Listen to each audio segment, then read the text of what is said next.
It's been about 6 months since I last talked about Ivan Demidov in a video, and since that time, a lot has changed. Now, when I recorded that video, Ivan Demidov was still under contract in the KHL, but he ended up signing with Montreal just over a month later, and we saw just how impactful he was from there. It's safe to say the Demidov hype train was full throttle and for good reason. In fact, what he has done throughout his limited career has been very impressive. But I want to highlight why exactly Demidov has been able to make such an immediate impact in the NHL so far. So let me ask you, what type of player do you imagine when I say the term offensive superstar?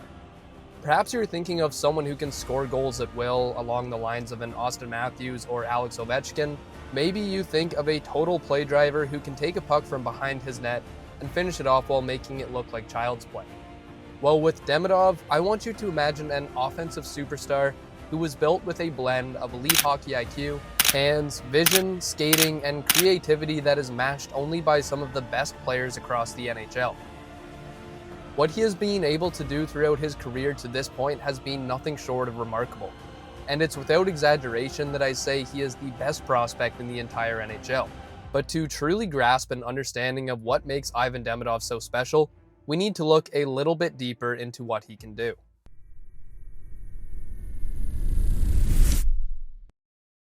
By now, you have probably heard that Ivan Demidov broke KHL U20 scoring records after netting 49 points with SKA.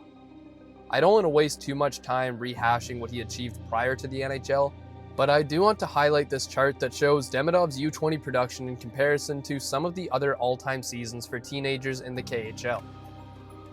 It is important to note that Demidov did play in more games than several of the players on this list, but if that is going to be used as an argument against him, then we must also consider the fact that the relationship between himself and SKA was quite contentious, and on several occasions, Demidov received next to no ice time in certain games with the team. This on top of the fact that he had to work his way off the fourth line to start the season. Now, from a stylistic standpoint, I can see two players that Demidov really reminds me of. Now, the first, and this isn't just because their production is comparable, is Kirill Kaprizov. The skating of Demidov is what reminds me most of Kaprizov. It's that wide stance and obsession with using his inside edges that looks so similar to that of Kaprizov's style. But the other comparison, and one that I haven't seen made as much, is Logan Cooley. Cooley has that elite edgework and the creativity to match with Demidov as well. Not to mention that he is also an elite playmaker whose vision looks unbelievable. With Demidov, we only got to see him suit up in 2 regular season games with the Habs, but already we have seen the offense that made him special in Russia. Now, I want to start by highlighting how Demidov was able to orchestrate offense against the Chicago Blackhawks in his first career NHL game. Let's start with this play. Now, just 6 minutes into his NHL career, Demidov showed off his edgework and the hands that make him an offensive superstar. Let's start in the Habs zone. You'll see the Habs gain possession with Joel Armia grabbing a loose puck just inside their blue line.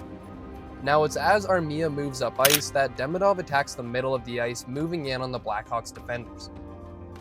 Now, a couple of things happen here.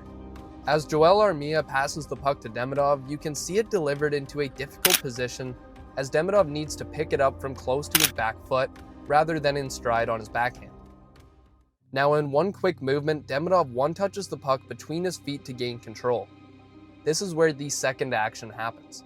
Connor Murphy, who is playing on the right side of the defense for Chicago, has a well-timed step up at his blue line to try and disrupt Demidov. A nice bounce allows for the puck to remain onside as Demidov regains possession along the boards just above the circle. From here, Demidov faces some back pressure from the winger, leading to him driving down the wall. Now, as Demidov hits the hash marks, we see the winger peel off to ensure he doesn't leave his point man open. Now, it is Connor Murphy who must ensure Demidov cannot get the puck to the middle of the ice either by a pass or by driving the net. With more room now that his original check is retreated, Demidov uses his edgework to quickly cut across the ice, giving him a pass directly to the side of the net. Now, you'll see that Demidov holds the puck on his backhand side as he comes out of the corner, and while this is happening, you may also notice that Demidov has had his eyes on Alex Newhook, who is in the middle of the slot. This sells to Connor Murphy that Demidov is looking to make the pass to Newhook in a prime scoring area. So as he approaches, you will notice Murphy keeps his stick in the lane between Demidov and Newhook. Demidov, whether reactionary or as a pre-planned option, realizes he can quickly shift his weight back onto his left foot to quickly dart around the now flat-footed Murphy. As his head, shoulders, and feet shift, Demidov also brings the puck quickly to his forehand to ensure Murphy can't knock it off of him and into the corner. Now, Demidov has two options. He could circle behind the net and continue looking for an opening, but instead he notices that Newhook is available for a one-timer opportunity in the slot as he has snuck by the Chicago defenders. From there, it's just a quick pass onto the stick of Newhook and into the back of the net for his first career NHL point. And on one of his very first NHL shifts, Demidov showed us exactly how he can use his skating, vision, and IQ to create offense out of seemingly nothing. Now, although Demidov only found the score sheet twice in his two-game regular season stint, he could have had 3 or 4 points simply considering how much offense he was creating for the Habs. Even in the postseason, we saw flashes of brilliance in Demidov, including his beautiful setup on Yuri Slafkovsky's goal in Game 4 against the Capitals. Once again, just like on his first career assist, it was Demidov's deceptiveness that allowed him to create space for himself before finding a teammate in the quiet area around the front of the net. All this to say, it shows that Demidov does what many would consider to be a highlight reel play on a regular basis, and he does it on the highest of stages under the brightest of lights. These two plays occurred in a situation where Demidov was in possession of the puck with the Habs set up or setting up in the offensive zone. But through the neutral zone, he can also use that skating and deceptiveness to find lanes to the net. On this play in particular, we see how Demidov can manipulate a defender into shifting out of position. Now you'll see Demidov coming down the right wing as he approaches the blue line. Being on his off wing, Demidov has the option to work towards the center of the ice while in a prime shooting position on his forehand. Now Demidov has his centerman breaking down the middle as a potential option for a pass. Now the defenseman makes a crucial move that allows Demidov to cut towards the center of the ice. The defender turns towards the outside to cut off Demidov, and as this happens, Demidov makes the read and uses his inside edge to cut into the center of the ice, completely separating himself from the check. Now the back-checking center should attack Demidov here, but you can see his head is turned towards the other winger, and thus Demidov has plenty of space in prime ice for a scoring chance. By the time the center turns back towards Demidov, it's already too late as he is set up in a shooting position. Finally, all Demidov has to do is pick his spot, and he recognizes that low blocker is wide open. He also has the benefit of a slight screen from the defenseman in front of the net, and the goaltender is looking around his D-man on the glove hand side, therefore making it extremely difficult to track a puck that is shot towards his blocker. From there, it's just a matter of putting the puck in the right spot, and Demidov does so to finish off what was an excellent play showing awareness, edgework, and a great shot. This past season, we saw Lane Hutson take home the Calder Memorial Trophy, and rightfully so. The last time an NHL team had back-to-back winners was all the way back in 1966 and 67, when Derek Sanderson and a guy named Bobby Orr won the award. I'd say there is a good chance, assuming he stays healthy, that Demidov helps the Habs pull off this feat. What Demidov showed towards the end of the 2025 season was eye-opening for anyone who hadn't been keeping up with him in the KHL.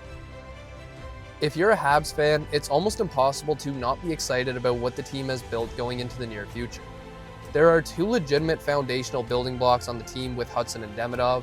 Then you add in an elite core with players like Noah Dobson, Nick Suzuki, Jacob Fowler, Cole Caulfield, and more, and the Habs are poised to be one of the NHL's powerhouses in the near future. So if you haven't been keeping up with Demidov, prepare to be amazed. The NHL is in for a rude awakening when Demidov gets going, and considering his talent level, it's likely going to happen sooner rather than later.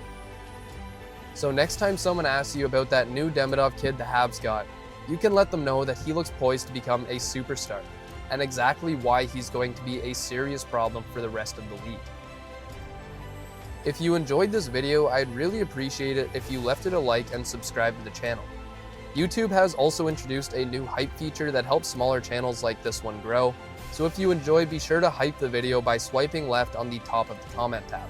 Also, be sure to let me know your thoughts in the comments down below, and as always, I'll see you in the next one.